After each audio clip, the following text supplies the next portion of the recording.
Part of what we're doing today is we have a little bit of a technical limitation, mainly because there's UT has some really strong regulations about what can and can't happen with their network. And so part of what's happening as we're having this conversation today, we have an audience, a studio audience across the world. In the Venture Outfitter program that we run every Thursday at 11 o'clock Texas time, we've had up to 15 different countries represented. And from the very get-go, I want to say part of the thing we're going to talk about this venture bridge concept, I want to make sure that you understand that I don't want this just to be a tech ranch thing, especially to my fellow Austinites. One of the beautiful things about what makes Austin distinct from Silicon Valley is we work together.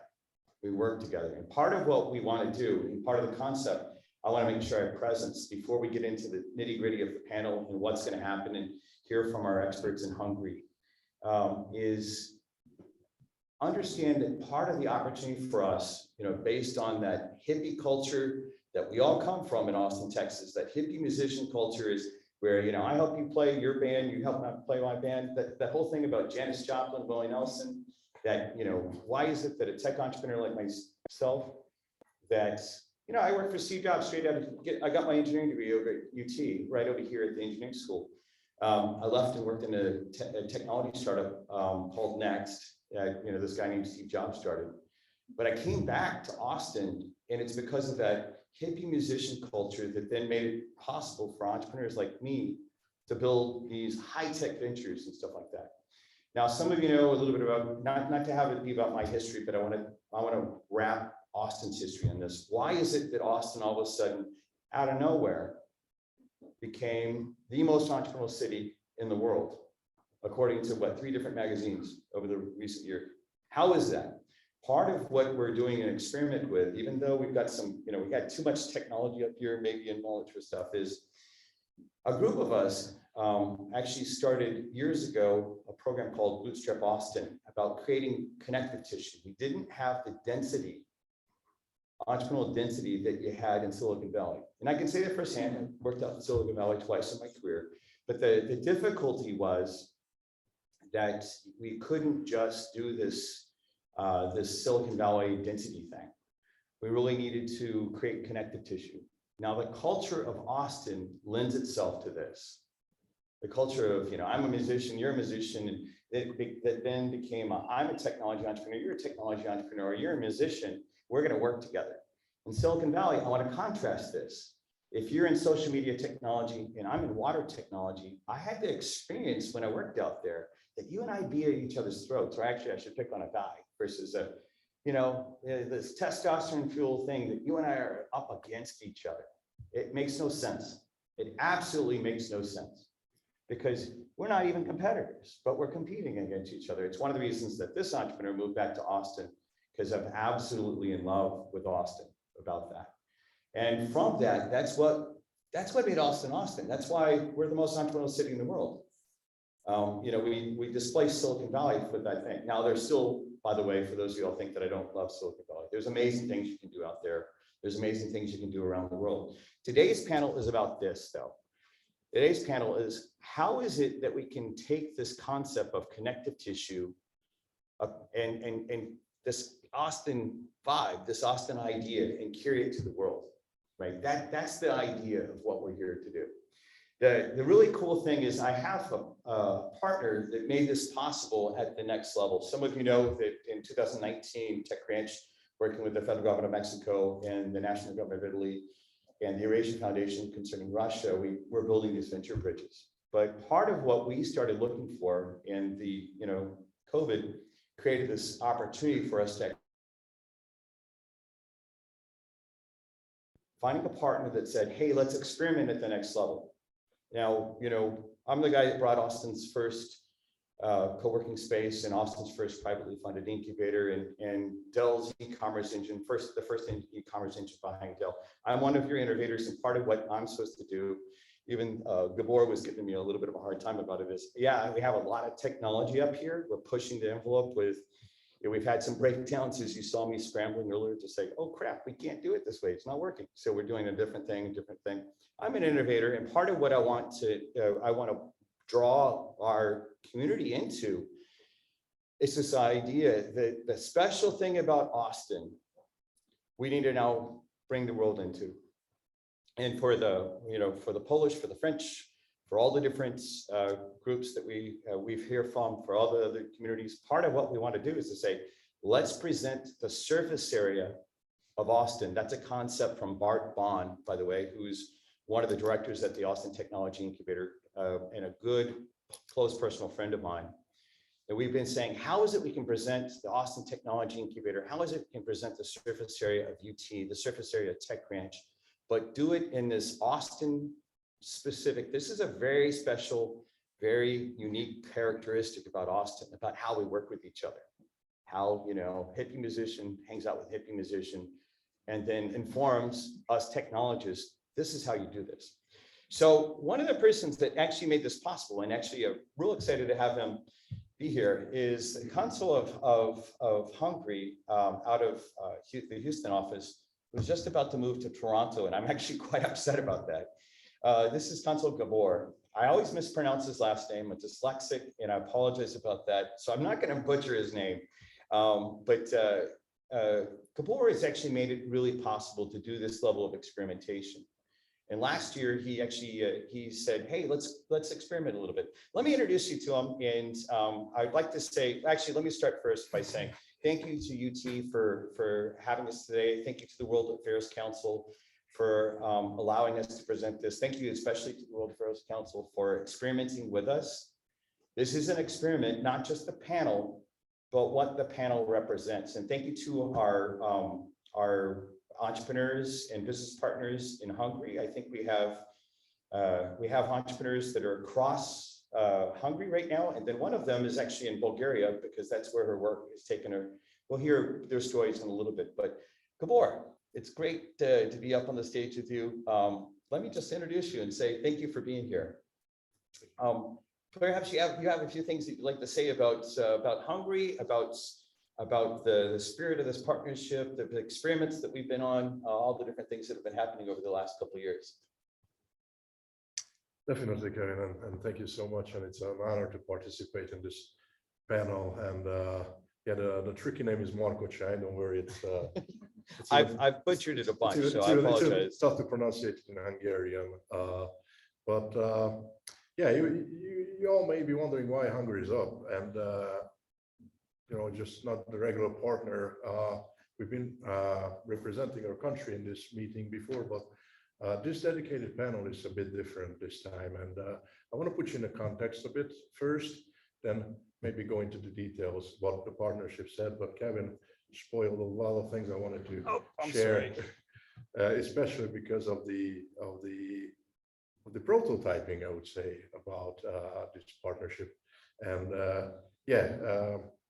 but let's get into the beginning just by presenting what we are doing here. You probably wouldn't think of Hungary, but we are one of the most open economies in the world today, and there's a reason for that. We're a small, minus than 10 million people inhabited country, and we truly rely on our international cooperation, even though we have a really good system of education in health, life sciences, engineering in special, and a heritage in innovation.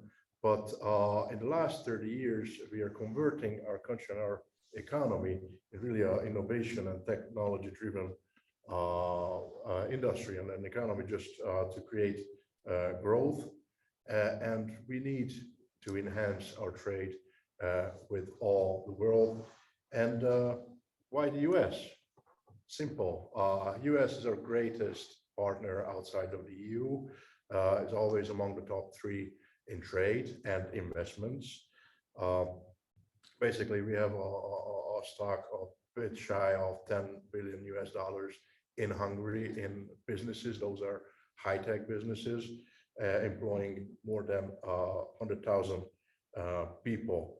And that's something really important because we have technically almost reached full employment in Hungary. So throughout our transition of our economy, we are now in the phase that we are converting low-skilled labor into high-skilled, high-value-added creation and that's FDI that's helping us. And now, and especially in the last decade, we were able, through a lot of transformation that came into our economy, to sort of start our local champions. And those champions are now ready to engage with international partners. And that's something that is being supported by our economic policies, which is really about the growth. And the dividends are already paying off. There's been some turbulent times, years in the past 3-4 years, and God knows what's coming up. But this transformation has proved resilient. We were able to bounce back really fast from COVID, and Hungary, as the region, the Central Eastern European region, has become the growth engine of the European Union, and there's a lot of potentials. And I believe this is this decade of 2020. It is the time to engage with our region, because just there are like a lot of business potentials. So basically, this led to create our first bridge, which was precisely the Vice Consulate of Hungary in Houston, which I founded in 2018. And that project has already paid out its dividends. When I arrived here, we had a trade with Texas about the size of Canada. I used to use a pickup line that we do more trade with Texas than we do with Canada. Now, in 4 years, we more than doubled that trade. Just in the last year, when you were listening into FDI and trade falling, there has been a 75% of increase in trade between Texas and Hungary. So technically, about every fifth US dollars invested in Hungary comes from Texas, and now every fifth US dollars trade with Hungary comes from Texas, and that is something really remarkable and important, and it just proves that the biggest cliche of the world just. And pardon me, I've been working with trade development almost 20 years now, and this concept was already old when I started, but it's still the best working concept and simplest concept to engage and start cooperation and partnerships by sort of mating the best multiplicators, finding your best partners to leverage business opportunities. And our approach is not basically sell. Our approach is to cooperate.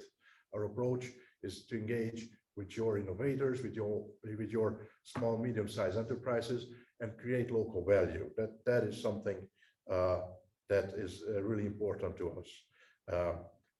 And basically, apart from that, Hungary is being the 94th most populated country in the world, so it's a small country, but we are the 34th biggest exporter, and we are in the top 20 in many sectors like automotive, crop exports, and pharmaceuticals as well.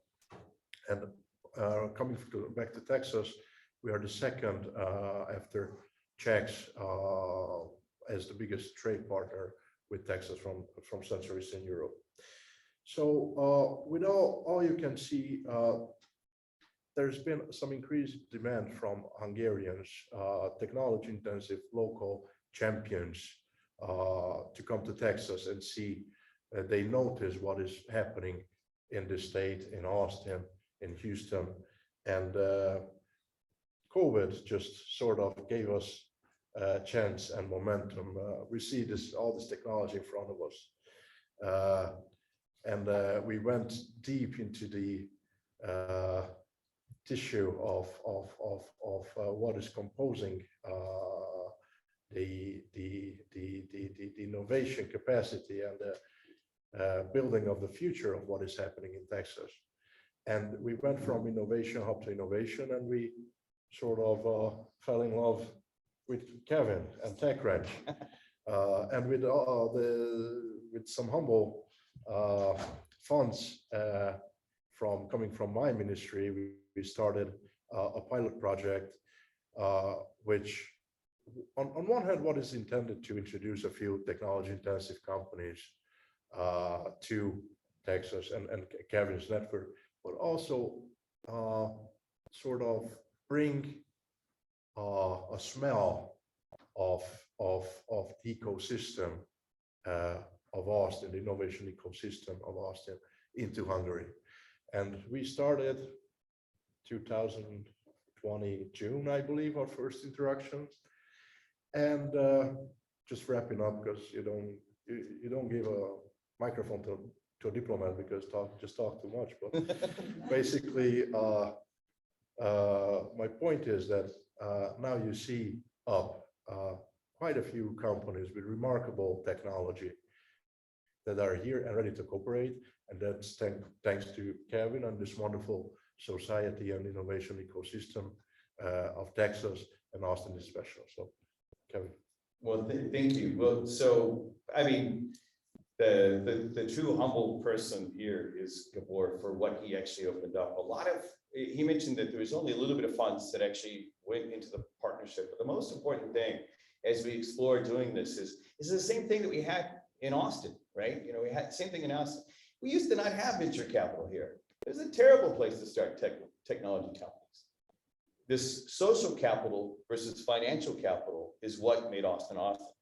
And so, you know, part of what we're going to hear about now is some of the different technologies and things like that. And obviously, having a Central European strategy right now is like, it makes a lot of sense, right? Because of what happened with the war and things like that. But the part of the thing that sets a little bit more context about why Hungary and why Central Europe, and not to take anything away from any other part of the world, because, you know, we're doing things in Western Europe, we're doing things all across Latin America.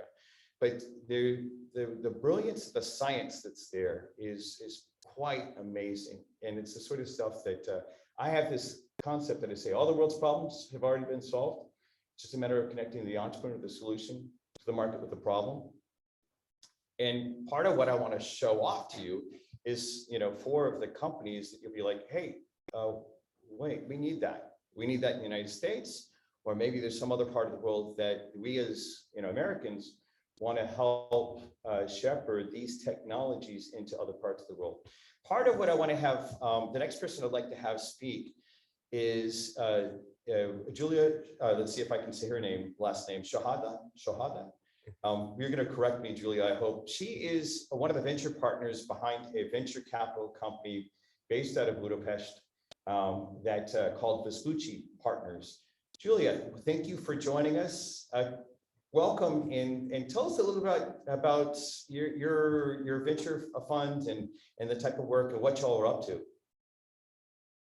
Hi, thanks Kevin for the opportunity to be here, and happy to tell you about what we're doing and a little bit about Hungary and why we think this could really be the next center of innovation, and that's what we're really working on. So we are called Vespucci Partners, and our name actually comes from Amerigo Vespucci's name. The reason for that is we are really working on connecting the Central Eastern European region, and specifically Hungary, to the US startup ecosystem.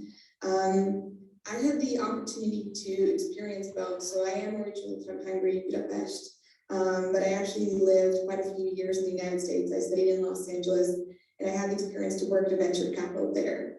Working in VC there, we actually worked with a lot of Israeli startups and helped those startups come to the US startup ecosystem. There was an arbitrage between the 2 valuations. As a VC, we had great returns.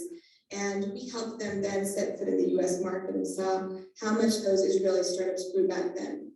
Working with those startups, I realized that this opportunity exists even more so in the Central Eastern European region, because as Gabor mentioned it as well, sure enough, our region is lagging behind. Entrepreneurship as such, or independent-owned businesses started in the 1990s. So absolutely our startup scene is behind in the US, but that also means a lot of opportunities. And we have great talent, very, very strong talent, and a lot of deep technologies as well. So for example, in biotech and on the development side, we're actually, in terms of quality, the 6th in the world in terms of ranking. And On the other hand, when you compare all this talent with the cost side of it, you actually see that a cost of a developer in Hungary is going to cost you about 1/4 of what it does in the US. And you can see that for most of the Central Eastern European region.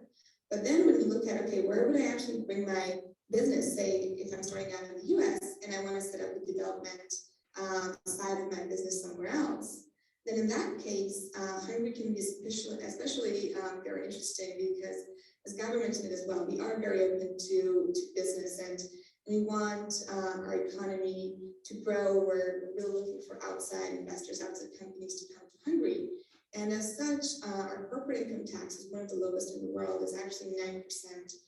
So that actually gives a lot of incentive for companies to come here. So what we're working on is kind of two-sided. On one hand, we invest into deep tech startups from Hungary that have the potential to grow towards the US market. And we really look for partners in the US in different locations, such as Kevin and TechCrunch in Austin, who we can work together with to help those startups that actually make that jump over the ocean and actually step within the US market and start selling there, and then raise their next round. So we're a seed stage investor and then raise their Series A. On the other hand, we've actually invested into quite a few companies that are originally US-based companies, and that really, once we kind of introduce them the potential, they really saw the potential of setting up their development in Hungary and leading their sales in the US. And that's how we started out, and that's how we came in as investors. So that's another model we're really looking for and we're very interested in. So overall, we really see a huge potential in so-called hybrid startups, of having development in Hungary, having your sales in the US, and these startups can grow exponentially in our opinion. And one of our startups is actually, I think one or two of them will be here later and present you their technologies and their solutions. Yeah, I just got a message that, from one of the two portfolio companies that we'll hear from, that he's dealing with traffic, but we'll hear from Peter from Harris Digital in just a little bit. Julia, so is there what has been your perception of like, you know, taking on the US market for your portfolio companies? How are like, is there any specific type of thing that you've been looking for to really enable that? Give us a sense of anything that might be appropriate or interesting, especially for our studio audience, both there and as well as here, about things you'd like to expand on. Sure, yeah, and absolutely. So as you mentioned in the beginning, Austin is very different, and overall Texas. So actually, beginning this year, I did a 6-week long trip, 11 different cities in the US to discover different collaboration opportunities for our portfolio startups, and to kind of discover how the different locations are as of now in terms of innovation hubs. And amongst those, there were the bigger ones like San Francisco, Silicon Valley, LA, New York as well.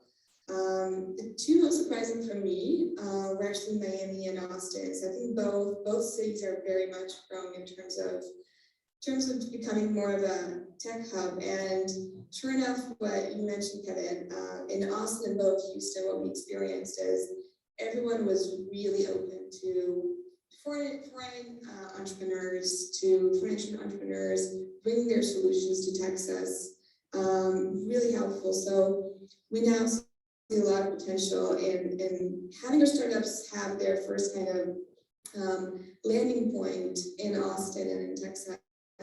And we think that's a great environment for them. And we also, it was very interesting for me to see that when I was there, I got to meet a lot of investors, actually a lot of tier 1 investors in Austin who have now opened up offices there. So in terms of location, that's something we see very promising for us, Austin, for a lot of our startups. In terms of challenges, it's definitely the personal side of it. So we usually we have the aim of looking for someone on the sales side that really knows the local market, but knows the local industry as well, and can really get into that team and start selling their products in the US market. And finding that right person, finding that right fit, I think is one of the most crucial parts and one of the most challenging ones as well. And you mentioned that your fund is focused on Central Europe. Could you actually say a little bit more about that part of the hypothesis that obviously you're from Hungary, you're based out of Budapest, but tell us just a little bit more so we can actually hear about the part of the bridge that you're bringing between Central Europe and more generally than just Hungary. Yeah, so Central Eastern Europe is very strong in developer quality. So far, we've actually seen, I think the exact number is as of now, 39 unicorns kind of broke in the Central Eastern European region. And interestingly enough, this has actually been very exponential. So up until 2015, I think there was only 4 or 5, and these last few years have actually provided a lot of new unicorns kind of grown out of this this ecosystem in this region. And that's definitely kind of showing that the region is growing up. There's capital coming into the region, and there are startups that actually have a global reach and can become unicorns. On one hand, we see startups that start out in the region, grow in the region, and get acquired by larger US competitors. So that's one business model. Another one we see is, that's our thesis as well, is if the startup has a very strong technology, that's how they can have a competitive advantage even in the US market. And then similarly to the Israeli startups, then we focus on right away kind of taking them and bridging them to the US startup ecosystem and helping them make that jump. So, so overall, we're seeing this ecosystem grow up. In terms of investments into the region, seed investors are usually local, and about 90% of the seed investments come from local VCs, local investors. And then when we get to the Series A stage, it's actually quite a few VCs that are active already at the Series A stage, and we see a lot of international investors, even big tier 1 brand names such as Sequoia, Koshla, come into the region and start investing into startups from the Series A stage.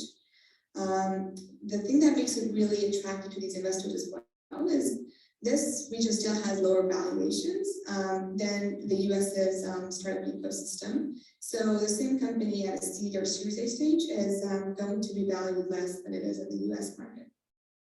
Wait, what's interesting about that is like we were implying earlier about the type of technology there. We're talking about like some of the most advanced deep tech that you can get your hands on in the world. And last week I was in the Czech Republic, in the cities of Brno and Prague, launching the Texas Czech venture bridge. But part of the idea here is not just like, the metaphor of a bridge says point A to point B, but really the thing I want us to be thinking about as we presence this longer term idea about, especially as one of the upsides of the terrible tragedy that's happening in Ukraine is that we're bringing each other closer, right? We're bringing each other closer. And part of this bridging concept, a lot of people think, because historically this is what it's been, right? Historically, it's been, okay, one startup comes to Austin. It's not a community to community connected approach. And so it's great to have a partnership with Julia's firm, Vespucci Partners, because there are a lot of, I call them shiny objects, technologies that you would just not imagine that we need in the United States. And then we're actually connecting into other parts of the world as well. And just a little bit, when we have one of the other partners or one of the other entrepreneurs is sending a WhatsApp message saying that he got stuck on the manufacturing floor because that's where his technology is. We'll hopefully get to hear from him. Hopefully he'll get to pop in really quick. But let's switch gears. I want to invite Celia, who has a company called Medical Scan. And again, sorry to be so informal. I mispronounce even US-based names and stuff like that. So Celia, I got your first name. But tell us about Medical Scan and what you're up to and with your venture and why it matters and why the audience here should want to know that this technology is available to them and to their families. Hi everyone, my name is Celia Blosauer, and thank you very much, Kevin, for the opportunity. So I would say, do you want your doctor to be able to consult with the right specialist at the right time and prevent serious risk and or review the appropriate medical treatment. Healthcare is becoming a more and more specific industry, and general medical knowledge is less and less relevant. We know that cardiologists are becoming heart failure specialists, and we have lipidologists, and so on. So medical scan MyClick Doctor solution provides a free consultation opportunity to your for your medical doctor. And if you ask who pays for all this, the interesting part is, or exciting part is that the pharmaceutical industry is happy to provide free consultation to your doctor in return to the educational opportunity. Basically, our solution, MyClick Doctor, is the medical media for healthcare professionals. This is what we do. So yeah, your family member has some issue with his or her heart, and part of what happens is the doctors are now specializing so tight around this condition or that condition.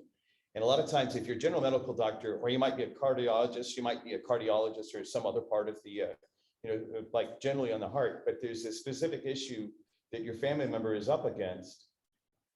Celia's team has this platform that's already very popular in Hungary that can help find the right doctor. Did I get that right? Yes. Wait, so you've actually gotten to participate since November. The kickoff, or the official kickoff of the Texas Hungary Venture Bridge was in November. What's some of the stuff that so you'd already been living in Austin, brought your company into Austin. You have some experiences before you're involved in the bridge and after being involved in the bridge. Could you characterize a little bit, give us a little bit of history, and then tell us a little bit more about what type of stuff happened, like what changed, what's been valuable, again, give us a little bit of the experience that you've had, both before and after. A lot changed. Basically, I was contacted from a couple of states, from California to Florida, that I should open my office in those states. And we had discussions, but and really not the place just to say good things, but this is the fact that I really joined this team in November, and I gained a lot by getting a coaching support that, what and how should I start a business in the US? What should I do? And this discussions helped me even in Hungary to grow my business the last couple of months. But additionally, I received a lot of very good material that are very valuable for everyday entrepreneurs. And most importantly, I join the venture outfitter meetings every Thursday when I can, because I really feel like being part of a very good team, and which is supportive and constructive. I can ask questions, I can share experience, or I can listen to others' advice. So I really enjoy it. So I said to the other states that sorry, but I decided that I would like to open my office in Austin, Texas. Perfect. Well, thank you for sharing that. So part of the metaphor you might think about is a lot of times the way we've been cultured, even in the United States, is a lot of times we treat the person at the front of the room who's teaching the class as the expert. And the breakdown in entrepreneurship is, and the reason that the Venture Outfitter program is there, and that this Venture Bridge concept is so important, that we want to draw y'all into, not just have it be about Tech Ranch, but this is about us building community, is a lot of times you're not going to learn about the problems with a market from the person at the front of the room. You're going to learn it from the person sitting right next to you, but you have to have the right connective tissue to make that possible.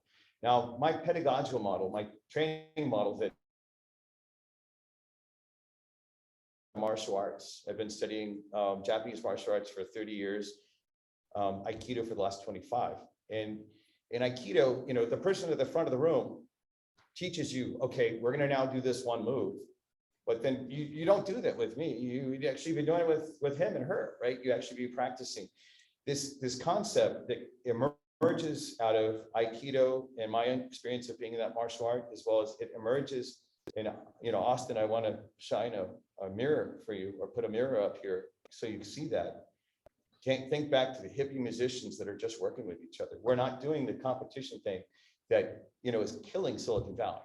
It's like Silicon Valley is really hard for international entrepreneurs because they come to Silicon Valley.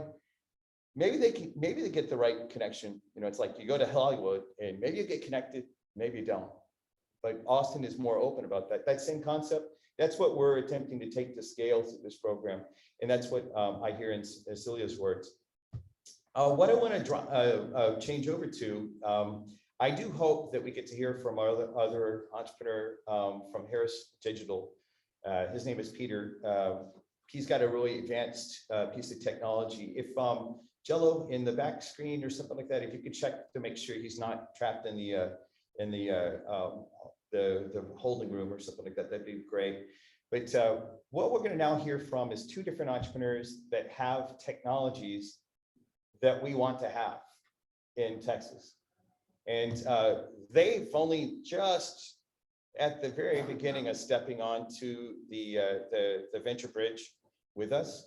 But I thought that they were important enough to kind of give you a little bit more of a flavor of what type of technologies are there. Because a lot of times, Americans a lot of times don't necessarily have, X-ray vision into Central Europe. Let's start with Gabor. Gabor has a company called Econ Engineering that's doing some interesting projects with one of the space launch companies called Axiom Space. They are part of the companies that are behind the International Space Station. Tell us a little bit about it, Gabor, and thank you for being here with us today. Yes, hello everyone. My name is Gabor Kiglic, and it is no wonder Econ Engineering is an engineering support company since 20 years old. 20 years established in Hungary. And the first step in US was roughly 1 year ago. It was a very short pitch meeting organized by Gabor Orkucsai, who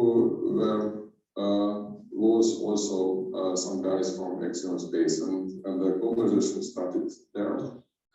And end of last year, we got a short, very small project from Axiom, and we have even more and more opportunities at the companies as well. And 2 weeks ago, I was in Texas for a couple of days, and we could organize a lot of conversation also with TechCrunch in Austin.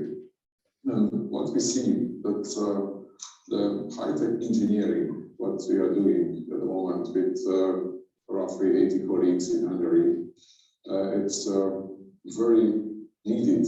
There is a very big miss also in US and in Europe that they have to have even more engineering capacity. And of course, in East Central Europe, we are working with automotive companies together, and the companies. My company has a lot of disruptive technologies to use in aerospace, space, defense industry, and also medical industry.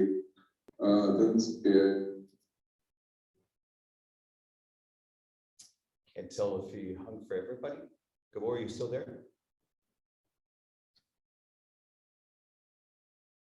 Okay, well, I'm going to go ahead and do this. Gabor, come back as soon as you can say something. Give me a signal. Oh, there you are. Go ahead. Sorry, you cut just for a little bit. Let me do this. Just at the last few sentences. What was the last sentence you said? So, sorry, the internet connection is not so good. Understood. Let me do this. I know just for the sake of our time, because we're about to get the hook on this, and I know that one of our other entrepreneurs Liz from Polyloop is with us. She's actually in Bulgaria right now. Liz, why don't you introduce your company really quick, if you could? Yes, hello everyone. It's a pleasure to be here. I'm Liz, the co-founder and CEO of Polyloop, and Polyloop is essentially a company which we formed when we asked the question, what if we could save the world with biotechnology? What we do is we develop plastics that can replace fossil-based plastics, and we work on getting rid of fossil-based plastics with biotechnology, namely making bacteria eat the plastic. Yeah, and so can you just imagine, part of the thing to be thinking about is, do we have to send all this plastic? There's some plastic that gets recycled, but the majority of plastic right now is just, especially in the United States, just going to a dump. They happen to be a little bit better about it in China than we are in the States, but in certain segments, not across the country. But but what's interesting about this technology that Liz is speaking about is, let's use bacteria to actually go chew into this and do, what are the three that you've mentioned to me in the past, the 3 different applications of the technology? I'm sorry, could you repeat the question? I have a very small No worries. What you've mentioned in the past, and Matthew, if you don't mind, can you highlight her so that we can see her versus me? What are the 3 different applications of the technology? What are the implications of the technology? Okay, so we essentially follow the entire value chain of plastics from the moment they bring oil and gas out of the ground until it gets to a consumer and the consumer uses it. And what we saw is that we need a solution for the entire value chain. So at every step during the production and during the disposal as well. And we focus our efforts on 2 main pillars. One is helping with the phase out, so offering solutions and alternatives to traditional plastics. And the other one is integrating back all these chemicals, all these polymers and molecules into the environment. So essentially, by using bacteria, we're taking something foreign to nature, all these plastics and chemicals that you can imagine from the extraction until the disposal, and integrating it back into our ecosystem. So this way, it doesn't become waste, it becomes part of nature again. That's beautiful. I'd love to, I actually think it's technologies like this, right? You can immediately see, do we really need to, send plastic to a dump, or if there ends up being an oil spill or something like that. Imagine go right ahead. Yeah, I mean, I always like to underline this. Plastics are super duper complicated. There will never be one silver bullet solution. This is why we have to focus on so many things, and this is why so many startups and corporate incentives are needed to find the solution for all the different types of plastics, all the different types of additives that are being used in this mega industry. Because the industry is not going to disappear, but we can help it transform and shape it into something which is less polluting. Exactly. And so the thing that I would even tie into something that was said on the French panel a while ago is, so part of what's been happening in my life, and I think for those of us that do this type of work, especially from the point of being a diplomat or entrepreneurs that are working cross borders, we're becoming global citizens. One of the interesting things about being a global citizen, when we see technologies like this, there's so many voices, especially in this country, that say, well, we just can't do that. We can't do that. We can't do that. American exceptionalism has kind of taken a hit in the gut.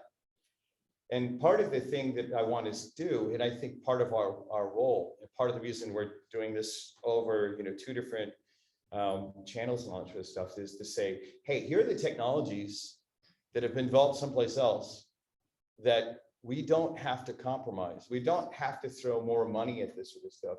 We have to be smart about where we're putting our investments. Polyloop is one of Julia's, the venture partner from Vespucci Partners, one of their investments. And so as an example, part of what we want to be doing is searching for that. I know we're coming to the end of our time, both from the audience, the venture outfitter audience, that I'm seeing some chat messages over here, and then locally. Gabor, I want to make sure that that you have a moment too. We'll give you a moment to do a wrap up in just a second, but we have time for maybe one question before we get the hook from the World Affairs Council. So just wondering, does anyone want to ask about this? And if Peter shows up, by the way, I think that Peter might be in one of the two channels, because I see his face over here, but not over here. Perhaps Peter, I don't know if this will work. Yeah, raise your hands. Go ahead and tell us about your venture as well. If there is a question or two, though, by the way, just make sure you raise your hand. Peter, tell us about your venture. It looks like you're still in the car. You were on the manufacturing floor a while ago, selling digital products and stuff like that. I'll exactly so we can hear you speak. Yeah, actually, thanks a lot for the opportunity, and sorry for being late. So what we do is that we help manufacturing companies to become more productive, and by that saving a significant amount of money and stay more competitive, which are very important in these times, in the USA especially. And for that, we developed an artificial intelligence and IoT-driven technology that is going to give them the right information to act promptly on the problems. So this is actually what we do. That sounds great. Thank you for joining us. And yeah, if y'all could see, he's on the side of the road in his car. And so thank you, Peter, for joining us. I appreciate it. Well, we'll have thank you so much. On the session notes that we have, we'll have more details about this. Quite honestly, part of the thing I want to make sure that I communicate, especially to my Austin colleagues that get it. I mean, all my Austin colleagues in the room are global citizens, right? Like we heard from Liz, like we hear from Mortada and Ben. Part of the thing that we want to do is make sure we communicate this out. I'm going to give Gabor, why don't you give us some closing words about what's happening? There will be a teary goodbye over drinks later today because he's moving to Toronto, and I'm like really bummed about that. But what any closing words you'd like to make? Sure, definitely. And let me just quote your latest ambassador to Hungary, and he was speaking at the American-Hungarian Chamber of Commerce event in Budapest, and he said that Hungary is the best secret untold. And coming out from that sentence, basically what my point is that since 1994, there hasn't been a country that joined the group of advanced economies, and being overshadowed by the growth, incredible growth of China, Central Eastern Europe is sort of the untold story. These economies, not only Hungary, but we're talking about Poland, Czech Republic, Croatia, has such an enormous potential, and they are in the verge to convert into that level of their economy where they're being considered as advanced economies. And that just leaves us a great momentum for partnerships, investments, and business. And that's one of the message I want to leave for this group, and we really appreciate your attention. And also reflecting back to the cliche, which still bothers me a bit, but I believe, Kevin, you gave me a good perspective that, you know, just building a bridge, when you have a bridge just by itself, for being a bridge, it can be successful and it can be unsuccessful as well. But the way you are doing it, just building a community that uses that bridge and interacts, that's something that makes bridges work. And also, bridges are two-way. You're also giving a lot of technology, a lot of knowledge back to our region, and we are really thankful for that. So thanks so much. Well, thank you as well. It's been my honor to I greatly appreciate how you took a risk on this experiment. I'm like, hey, this is what we've been doing, but it's now time to take it to the next level, right? And there is something very special that happened, and I greatly appreciate Consul Gabor's input and support. You see that there's some amazing talent that is represented on the other side of this bridge, and then more generally in Central Europe. And as we start thinking about the war is going to end at some point, And part of the opportunity for us, and now that because of the work, we've been bringing all these different groups together. It's not just a US-centric thing. We're bringing people closer together to really respond to what's happening in the world. It's my honor to get to be a part, get to be the ringleader on this sort of stuff. But really, it is the teams that have been making this possible. It's Consul Gabor for taking a risk, on this whole idea. And I think we've already seen it pay off, both with the companies that we have profiled here, as well as there were 42 companies that we touched when we were actually in Budapest back in November, that then we're continuing to interact with and stuff like that. Part of what I want to invite is I want to invite the overall group to be a part of this. We have part of the model is to have a way of engaging that has no cost. Right now on the other screen, you can see that we have, I see Texas, I see Mexico, I see several other countries. I can't see everyone just because the way the setup is. But we'll have up to 15 countries, or we've had up to 15 countries represented by these programs. Like I said, every 11 o'clock on Thursdays with this Central time. Yeah, Central Time. Central time. We're actually having this. We chose a time that hopefully is not too hard to deal with in Europe, so we can actually have this active presence as well as offline presence. With that, let's see. I know that I'm getting all sorts of chat messages, and I don't have a simple way of looking at that.